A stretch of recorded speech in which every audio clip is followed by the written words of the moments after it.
I have CO₂ sensor bad. Okay, Tim, we copy CO₂ sensor bad. And can you verify for us that you did get about a quarter turn out of that PGT?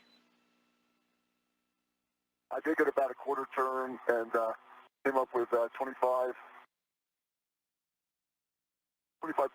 foot-pounds for the green light. Okay, 25.8 foot-pounds with the light. That's a firm read, CO₂ sensor bad. Copy, my apologies. No problem, Tim. We're going to page 26 of the cuff checklist, and step 1 is to periodically monitor for water in the EMU. Got that. We're going to page 26 as well. I have no CO₂ symptoms, and I'll monitor for water. No water read. I think it's a sensor issue. Okay, that sounds good. We, as you well know, we've got a lot of people talking about it down here. Give me 1 second. Okay. The suit discussion has to do with an indication Kopra received of carbon dioxide reading that was slightly out of the ordinary and apparently is attributable to a bad sensor. That's being discussed here in Mission Control. No action required by the crew at this point. Okay, Tim, obviously periodically monitor yourself for CO₂ symptoms, as you already said, and we are going to pick back up in the standard timeline on worksite cleanup. So your first step there is to swap RETs from the installed SSU over to the failed SSU. Okay, guys, so we're working right now for Tim Kopra off page 13 of the cuff checklist. We know it's a small amount of water. Yep, and I can just read you the steps right now, Tim. We already got the location and the quantity. If there's any way to get a temperature of the water, I don't know if you can move it around to get to that, or to try to drink it and note the taste. It's about 3 inches above my head, and see if I can make it mobile.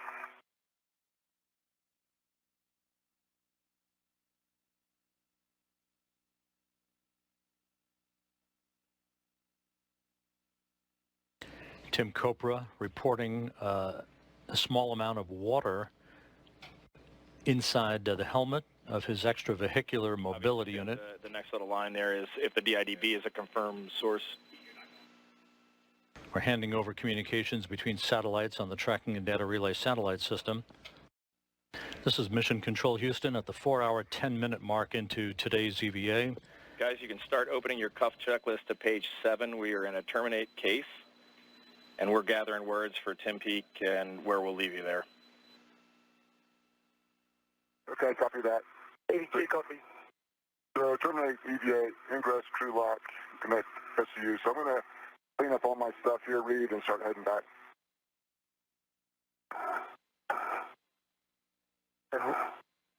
Okay, for Tim Kopra, we want you to get your crew lock bag on your BRT and start heading back towards the airlock. For Tim Peake, we're developing words for you. For the most part, it's going to be tying down the bundle you have, giving us a good handrail location of what's going on. Copy that. This is Mission Control Houston once again at the 4-hour, 10-minute mark into today's spacewalk. At 10:58 a.m. Central Time, Flight Director Royce Renfrew directed the team to terminate today's spacewalk by Tim Kopra and Tim Peake. Get it in a low profile. Take a really good WVS survey around with your eyes and make sure that nothing is hanging out or loose. And then we'll take that handrail that's right in front of you that you are tying this thing down to.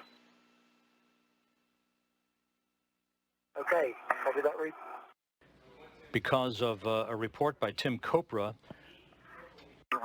of a small amount of water that he detected in his helmet, with the major objective of this spacewalk having long been accomplished, the replacement of the Sequential Shunt Unit, and due to the proximity of the crew to the Quest airlock, this will be an easy, relaxing traverse back to the Quest airlock, but the decision was made by Royce Renfrew, the lead flight director today, to terminate the spacewalk, concurred by engineers here in Mission Control and the spacewalk officer Paul Dumm.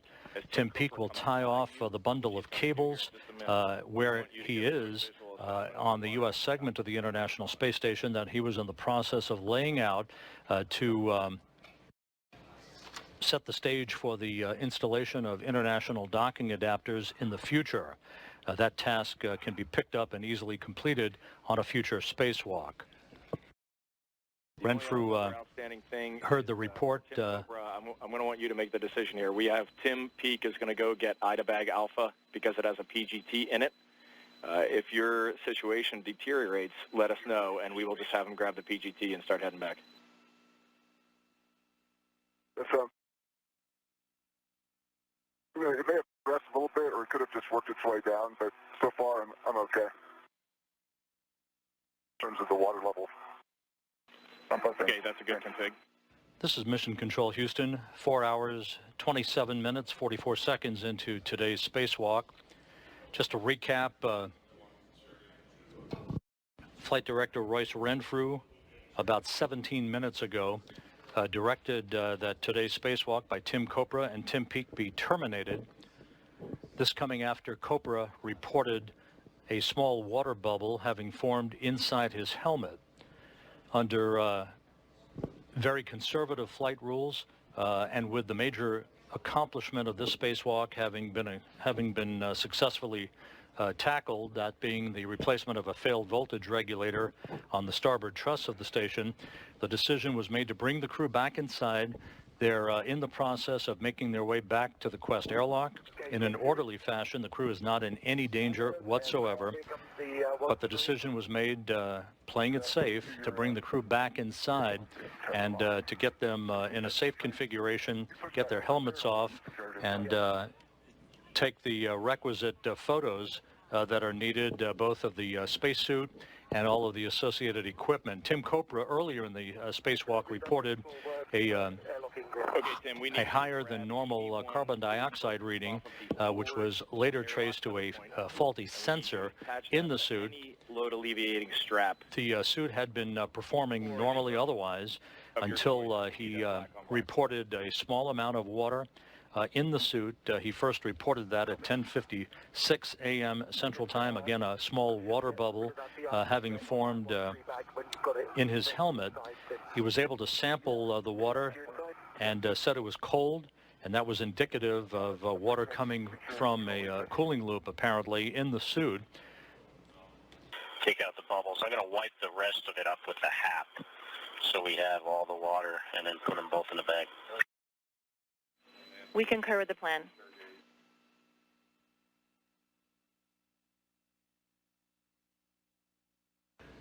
Back with downlink video from the Quest airlock. You see Scott Kelly as he is using a syringe to collect whatever moisture or water may have been collected inside Tim Kopra's suit. You see Kopra with the helmet off, the extravehicular mobility unit with the red stripes being assisted by Sergei Volkov on the right, Yuri Malenchenko on the left. Tim Peake is still inside the crew lock section. He'll be brought back inside the equipment lock a short time from now. Obviously, Kopra is in good shape, no issue there. The crew was never in any danger at the time that Kopra reported this small water bubble inside the helmet that you see being held by Yuri Malenchenko.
This is Mission Control Houston, back inside the Quest airlock of the International Space Station.